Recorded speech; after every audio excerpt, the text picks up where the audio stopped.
चूड़ामणिम् ओम श्रीमन्महागणाधिपतये नमः प्रार्थना पूर्वकं नमस्कारान् समर्पयामि। ओम श्रीमन्महागणाधिपतये नमः। बोले गणेश भगवान की माला है देखो हेलो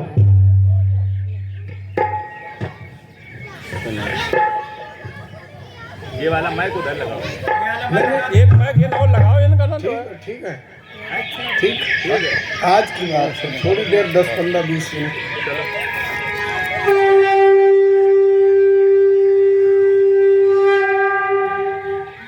क्या है फिर? अरे ये पहले करा दो, बस करा दो। श्रीमन्महागणाधिपतये नमः। आओ तब तक हम तुम करते हैं। श्री गुरु चरण कमलेभ्यो नमः। मातृ पितृ चरण कमलेभ्यो नमः। सर्वेभ्यो ब्राह्मणेभ्यो नमः। सर्वेभ्यो देवेभ्यो नमः। अखण्डमण्डलाकारं व्याप्तमेन चराचरम्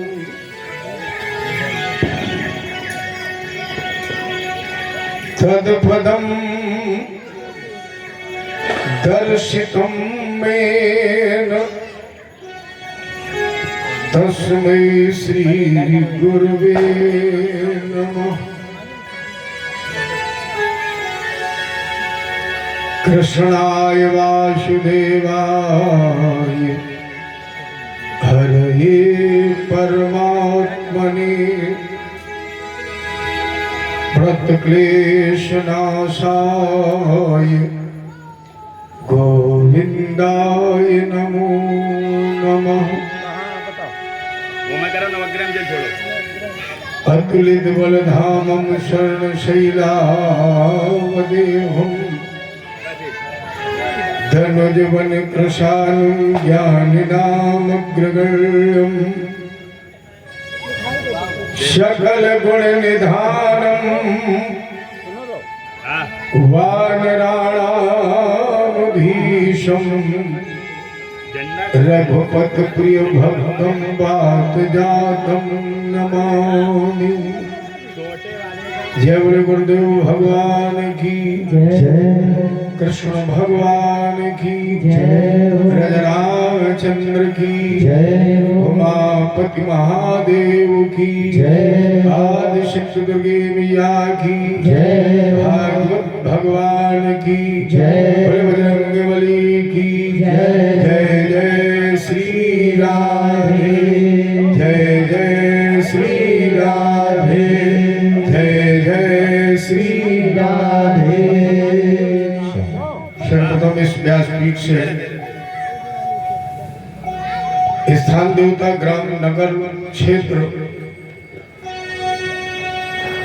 जहां तक शोभा यात्रा पहुंची वहां तक नहीं पहुंची, वहां तक समस्त स्थानीय देवताओं का इस व्यासपीठ से सादर आमंत्रण कि वहां इस व्यासपीठ के सन्निकट सानिध्य में उपस्थित होकर 2 तारीख तक श्रीमद् भागवत की अमर कथा श्रवण करें। इसके बाद हमारे परीक्षित के आश्वासन को सुशोभित कर रहे हमारे शुक्ला जी सपत्नी, इनके माता पिता, इनके गुरु गोविंद, इनके पिता, इनके पूर्वजों का आह्वान यथोचित आसन ग्रहण करके 2 तारीख तक इस कथा को श्रवण करें और हमारे यजमान शुक्ला जी को आशीर्वाद प्रदान करें। इसके बाद जितने भी हमारे प्रबुद्ध वर्ग के श्रोता लोग बैठे हुए हैं, उनके माता पिता, गुरु गोविंद, उनके पितर और पूर्वजों का आह्वान इस व्यासपीठ से आमंत्रण स्वीकार करें और यथोचित आसन ग्रहण करें। हमारी माताएं बहनें उपस्थित हैं, इनके माता पिता, गुरु गोविंद, पितर और पूर्वजों का आह्वान और एक ही आकांक्षा के साथ कि वह यथोचित आसन ग्रहण करके श्रीमद् भागवत की अमर कथा श्रवण करें। इस कार्यक्रम को सक्षल संपादित कराएं और उपस्थित जन समुदाय को अपना आशीर्वाद प्रदान करें। इस आह्वान के साथ सर्वप्रथम अपने गुरु गोविंद के श्री चरणों में कोट सा प्रणाम नमन और उनसे आशीर्वाद की कामना प्रार्थना है कि वो अपने ही स्थान से मुझे आशीर्वाद प्रदान करें और इस पंच भूत निर्मित तन से वाणी के रूप में प्रकट होकर श्रीमद् भागवत की अमर कथा गाएं और श्रवण करें। इसके साथ चलिए 2 बार भगवान को धन्यवाद देते हैं और इसके बाद बस के श्लोक की चर्चा करते हैं। मुझे तूने मालिक बहुत कुछ दिया है, तेरा शुक्रिया है, तेरा शुक्रिया है। मुझे तूने मालिक बहुत कुछ दिया है, तेरा शुक्रिया है, तेरा शुक्रिया। मुझे तूने मालिक बहुत कुछ दिया है, मुझे तूने मालिक बहुत कुछ दिया है, तेरा शुक्रिया है, तेरा शुक्रिया।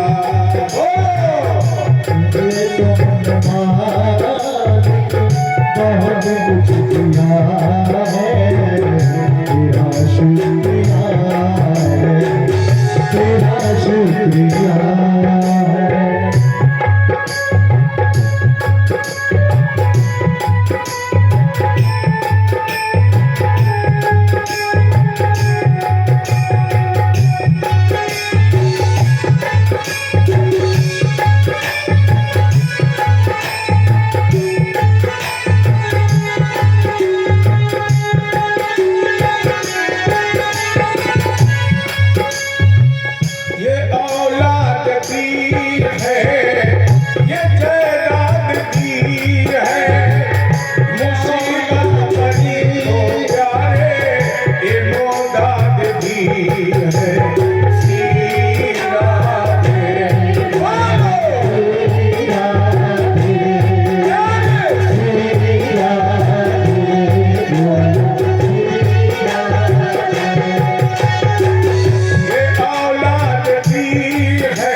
मुसीबत पड़ी तो प्यारे दिलो दाद दी है, तेरा ही किया मैंने खाया पिया है, तेरा ही किया मैंने खाया पिया है, तेरा शुक्रिया है, तेरा शुक्रिया है।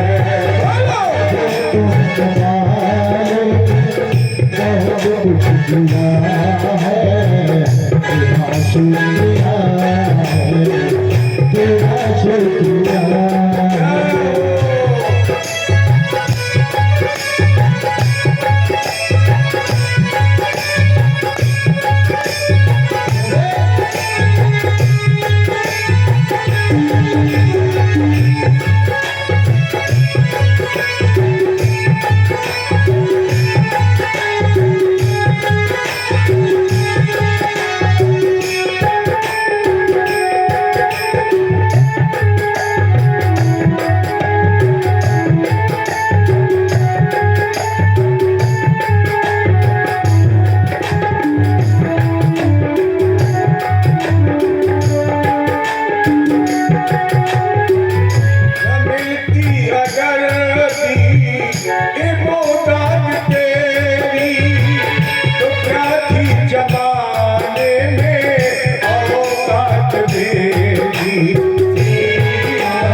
भागवत भगवान की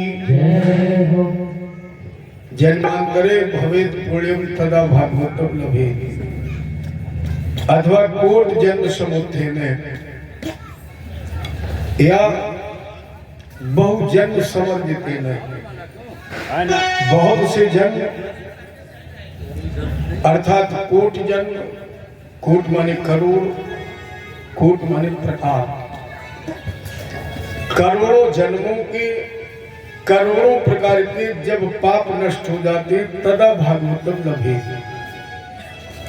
तब हमें आपको भागवत जी की कथा का लाभ मिलता है। भागवत में वर्ण वाला के 4 अक्षर हैं, भा, गा, वा और का। बिल्कुल सरल अर्थ है। भा माने भक्ति, गा माने ज्ञान, वा माने वैराग्य, ता माने त्याग। और प्यारे जिस दिन इस नर्तन में ये 4 बहुमूल रत्न प्रकट हो जाएंगे तो तुरंत ही भवसागरात निश्चित वो भवसागर से पार। इसमें 18,000 श्लोक हैं, 335 अध्याय हैं, 12 स्कंद है, 12 माने 12। केवल चर्चा इसी विषय पर होगी क्योंकि अपना जो सनातन धर्म है, जो अपनी हिंदू वैदिक परंपरा है, उसमें जितने भी धार्मिक अनुष्ठान है, अच्छे अनुष्ठान है, उनके लिए विषम संख्या शुभ मानी जाती है। अधिकांश लोग करेंगे 7 दिन होना चाहिए, 5 दिन होना चाहिए, 9 दिन, 11 दिन। जितनी सम संख्या है उसे अशुभ मानते हैं और उसमें 2 अंक तो विशेष लोग अशुभ मानते हैं, 4 और 12। फिर वेद व्यास जी ने इस ग्रंथ की रचना 12 में ही क्यों की, ये विशेष ध्यान देने की बात है। जो संख्या हमारे सनातन धर्म में अशुभ मानी गई, अच्छा, नारद जी की प्रेरणा से वेद व्यास जी ने इस ग्रंथ को लिखा तो उन्होंने ये तो नहीं कहा था कि कितने स्कंदों में लिखो, तो इनको कायदे से 11 में लिखना चाहिए था। 11 में नहीं तो 15 में लिख देते, 21 स्कंद बना देते। 12 में क्यों लिखा? आपने कथा सुनी है, जब भगवान कृष्ण जरासंध के सामने से 18वीं बार अष्टादशम संग्रामी 18वीं बार जरासंध ने जब भगवान पर चढ़ाई की और ये युद्ध मैदान छोड़ करके भागे, अंता समुद्र नगरे, समुद्र के अंदर इन्होंने एक नगर का निर्माण किया और उसमें योजन कितने हैं? दुर्गा 12 योजना। भगवान ने जिस दुर्ग का निर्माण किया उसमें योजन कितने हैं? 12। मेरी समझ में यहाँ की तरह से नगर निगम और केडीए तो वहां नहीं था, वहां कोई प्लाटिंग नहीं थी, तो भगवान ने 12 योजन में निर्माण क्यों किया? 15 में क्यों नहीं किया? 11 में क्यों नहीं किया? 7 में क्यों नहीं? 21 में क्यों नहीं किया? 12 में क्यों किया? और आप लोग तो सभी प्रबुद्ध श्रोता वर्ग बैठे हुए हैं, मैं समझता हूं कानपुर में बर्रा क्षेत्र जितनी कथा और बर्रा क्षेत्र जितने विद्वान और बर्रा क्षेत्र जितनी श्रोताओं की संख्या साधारण कथाओं में उपलब्ध नहीं होती। भगवान वासुदेव जी का जो मूल मंत्र है, इसमें अक्षर कितने हैं? 12। आप गिनकर देखिए, ओम नमो भगवते वासुदेव। चलिए इस मंत्र को 4 बार गा लीजिए, क्योंकि हमारी भागवत जी की व्यवस्था है, जिसने गुरु न किया हो इस कथा को सुनने का अधिकारी नहीं है। तो अब यहाँ एक प्रश्न उठता है कि कई कथा हो रही हो और व्यक्ति ने गुरु न किया हो और वो पांडाल में पहुंच जाए तो क्या भगवान की कथा का तिरस्कार कर दे? क्या फिर वो कथा को न सुने? तो विद्वानों ने एक युक्ति बताई कि अगर आपने गुरु न किया हो, पांडाल में पहुंच जाए तो कथा का अनादर मत करें, फिर बोले आसन पर बैठ जाएं और हम सभी वैष्णव हैं, तो इस मंत्र का कम से कम 12 बार जाप कर लें। और इस मंत्र का अगर आपने 12 बार जाप कर लिया तो जब तक आप गुरु की शरण में नहीं जाएंगे तब तक ये मंत्र आपका गुरु बना रहेगा। इसलिए 2-4 बार का लीजिए, फिर बहुत जल्दी। ओम नमो भगवते वासुदेवाय। ओम नमो, सब लोग आइए। वासुदेवाय नंद नंदनाय। वासुदेवाय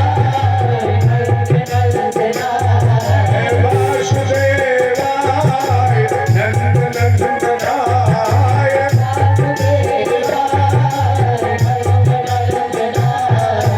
ओम नमो भगवते वासुदेवाय। ओम नमो भगवते वासुदेव। 12 अक्षर है। क्यों?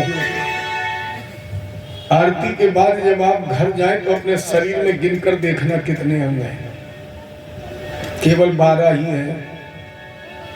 इस मानव तन में केवल 12 अंग हैं। 5 कर्मेंद्री, 5 ज्ञानेंद्री, 1 मन, 1 बुद्धि। अगर इसे निकाल दिया जाए तो शरीर में कुछ बचेगा? 5 कर्मेंद्री अलग कर दी जाए, 5 ज्ञानेंद्री अलग कर दी जाए, 1 मन अलग कर दिया जाए, 1 बुद्धि अलग कर दी जाए, तो शरीर में क्या बचेगा? शून्य। अर्थात श्रीमद् भागवत के जो 12 स्कंद हैं वो आपके शरीर के 12 अंग हैं। या ये कहा जा सकता है कि ये जो कथानक विषय है ये कहीं बाह्य जगत का नहीं है, आपके इसी शरीर का ही है।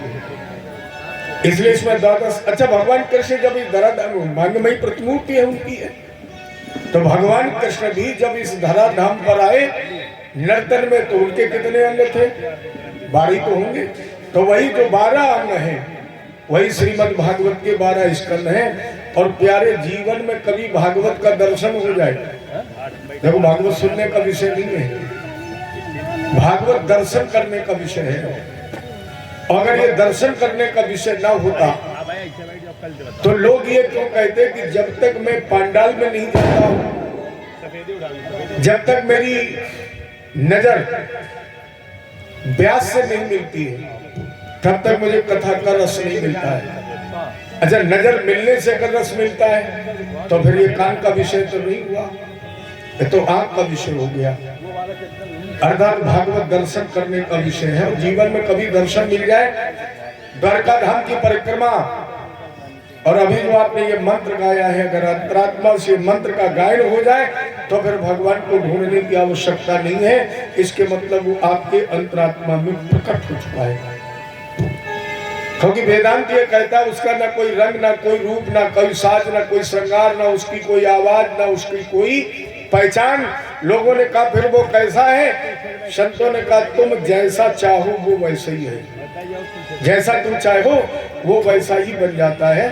तो भागवत भगवान कृष्ण की वाङ्मयी प्रतिमूर्ति और उसका प्रथम श्लोक, जिन लोगों को याद है जरा वो इस श्लोक को मेरे साथ गाएं, क्योंकि भागवत का संपूर्ण सार है ये श्लोक। अगर याद है आपको तो मेरे साथ इसे गुनगुनाइए। सच्चिदानंद रूपाय विश्वोत्पत्त्यादि हेतवे तापत्रे विनाशाय श्री कृष्णाय वयं नुमः। सच्चिदानंद, जिसकी आप कथा सुनने जा रहे हैं उसका प्रथम नाम सच्चिदानंद ही है। सत चित आनंद। राम कृष्ण नरसिंह परशुराम वामन, ये तो भक्तों ने अपने अपने अनुकूल नाम रख लिए, उसका नाम सत्य ही है। लेकिन सत्य के 2 रूप है, सत्य माने निचोड़ भी है, सत्य माने रस। और एक सत्य की परिभाषा चाणक्य जी ने हितोपदेश में की है। सत्य क्या है? बोले सत्येन धार्यते पृथ्वी, सत्येन तपते रवि, सत्येन वात वायुष्य सर्वे सत्यम प्रतिष्ठितम। इसीलिए हमारे व्यास जी ने जब भगवान की अर्चना की है, मंगलाचरण किया है प्रथम श्लोक में, तो उन्होंने रामकृष्ण की वंदना नहीं की है, स्पष्ट कहा है सत्यम परम धर्म, हम सत्य को प्रणाम करते हैं। कृष्ण जन्मोत्सव में ब्रह्मादि देवताओं ने भगवान को बुलाया भारत में, तो वो एक ही श्लोक तो बोला है, रामकृष्ण कहकर नहीं बुलाया। सत्यव्रतम सत्य परम सत्यम सत्य योनिम निहितम च सत्य सत्य सत्यामृत सत्य नेत्रम सत्यात्मकम त्वाम शरणम प्रपन्ना। 9 बार सत्य कहा है, अर्थात प्यारे भगवान का प्रथम नाम सत्य और दूसरा नाम चित माने प्रकाश, जो अपने आप में प्रकाशित है, जिसे किसी प्रकाश की आवश्यकता नहीं है। और उसका तीसरा नाम है आनंद। आप विश्व की किसी डिक्शनरी को उठाएं, आपको कभी आनंद का विलोम नहीं मिलेगा। पूरे विश्व की डिक्शनरी उठा लीजिए, आपको सुख का दुख मिलेगा, हर्ष का विषाद मिलेगा, जन्म का मृत्यु मिलेगा, लेकिन आपको आनंद का विलोम नहीं मिलेगा, क्योंकि आनंद परमात्मा की शरण में ही है। अच्छा याद दिला दूं आपको, कृष्ण जन्म में सभी लोग गाते हो नंद के आनंद भयो। आज तक किसी ने कहा कि नंद के कृष्ण गाए? कोई कहता है? लोग कहते हैं नंद के आनंद भयो। नंद के घर में किसका जन्म हुआ? आनंद का। और जब आनंद का जन्म हुआ तो आनंद में लोगों ने उसका नाम रख दिया कृष्ण, अर्थात सच्चिदानंद। और जब उसके नाम में 3 वाक्य है तो फिर वो 3 प्रकार के कार्य भी करता है। ताप त्रय विनाशाय, 3 प्रकार के जो ताप है, दैहिक दैविक भौतिक, इन तीनों तापों का विनाश किस रूप में? 3 प्रकार साकार, ब्रह्मा विष्णु और महेश। माया, योग माया, महामाया। माया ब्रह्मा के पास सृष्टि का निर्माण, योग माया भगवान विष्णु के पास पालन, और महामाया भूत भावन भगवान शंकर के पास उपसंहार। तो विश्वोत्पत्त्यात् हेतु विश्व की उत्पत्ति, पालन और संहार, 3 प्रकार के तापों का विनाश करने वाले श्री कृष्ण आए। देखो भागवत जी में राधा जी का नाम नहीं है, प्रत्यक्ष कहीं राधा जी का नाम नहीं है, क्योंकि हमारे संतों ने कहा कि सुखदेव जी जब राधा जी का नाम लेते थे तो 6 महीने के लिए समाधिस्थ हो जाते थे। इसलिए इन्होंने कई भागवत जी में राधा आया, हमारी परंपरा है अपने बड़े बेटे का नाम नहीं लेना चाहिए, पति का नाम नहीं लेना चाहिए, गुरु का नाम नहीं लेना चाहिए, और सुखदेव जी राधा जी को अपनी गुरु मानते थे। इसलिए इन्होंने कहीं भी भागवत जी में राधा जी का नाम नहीं लिया। विद्वान लोग कहते श्री मतलब राधा है। श्री के बहुत अर्थ हैं, श्री माने शर्म भी है, श्री माने तेज भी है, श्री माने शक्ति भी है। नहीं, लोग कहते शरीर से श्री निकल गई तो ताकत भी है, अर्थात कृष्ण की जो ताकत है, कृष्ण का जो ऐश्वर्य है वो राधा जी है। और शक्तिवान से शक्ति की पूजा पहले होती है, शक्तिवान से शक्ति की पूजा पहले होती है, क्योंकि अगर शक्ति नहीं है तो शिव भी 100 है, शक्ति नहीं है तो शिव भी 100 है। इसलिए सबसे पहले राधा जी के श्री कृष्ण आए। रास राजेश्वरी महारानी राधा जी के साथ साथ हम यदकुल भूषण भगवान कृष्ण के चरणों में हम सभी वयम नुमा हम सभी प्रणाम करते हैं। अच्छा, लोग पहले गीत भी तो गाते थे, सोनो बरसाने वाली गुलाम तेरो बनवारी, सोनो बरसाने वाली गुलाम तेरो बनवारी। कृष्णाय वयम नुमा। इसके बाद हमारे श्री सुखदेव जी महाराज की चरण वंदना की गई। यम प्रवजंतो मनपेत मपेत कृत्यम द्वैपायनो विनय कातर आज हाव पक्रेत तन्मय तया तरवो विनय दुष्टम सर्वभूत हृदय मन मान तोष्मी परमहंस भूत संस्कार शून्य। यह जन्मत ही जग दुख निरग नरा लपेटे अंग, भाग चले सुखदेव जी लगे पिताजी संग ऐसे परमहंस संस्कार सुन। अच्छा, संस्कार की आवश्यकता तो हमें आपको है, मुझे किसी संस्कार की आवश्यकता है जिसने माँ के गर्भ को ही 12 वर्ष के लिए मंदिर बना लिया, जिसने माँ के गर्भ में ही 12 वर्ष तक तपस्या की हूँ, जो माँ के गर्भ से ही पिता से आशीर्वाद लेकर के जन्मा हो, माया मोह से विरत संसारिक जीव को आवश्यकता है संस्कार की। इसलिए संस्कार शून्य अजान भाव प्यारे अजान बाबू मुझसे कहते हैं जिसके चलते वक्त हाथ की मध्यमा उंगली बीच की ये पैर के घुटवा के नीचे तक पहुंचती है और वो कहीं ना कहीं विलक्षण प्रतिभा का धनी होता है। ऐसे विलक्षण प्रतिभा के धनी राधा जी के कृपा पात्र शिष्य कृष्ण स्वरूप शिव की वाणी से अमर कथा श्रवण करने वाले सुखदेव जी के चरणों में हमारा कोटि प्रणाम, नमन, वंदन, बहुत बहुत धन्यवाद। इसके बाद इस कथा का शुभारंभ नैमिषारण्य में हुआ, जहां पर सूत और सौनक संवाद के रूप में इस कथा का प्रसारण हुआ, जो प्रसारण हम आप कल से बहुत विधिवत श्रवण करेंगे।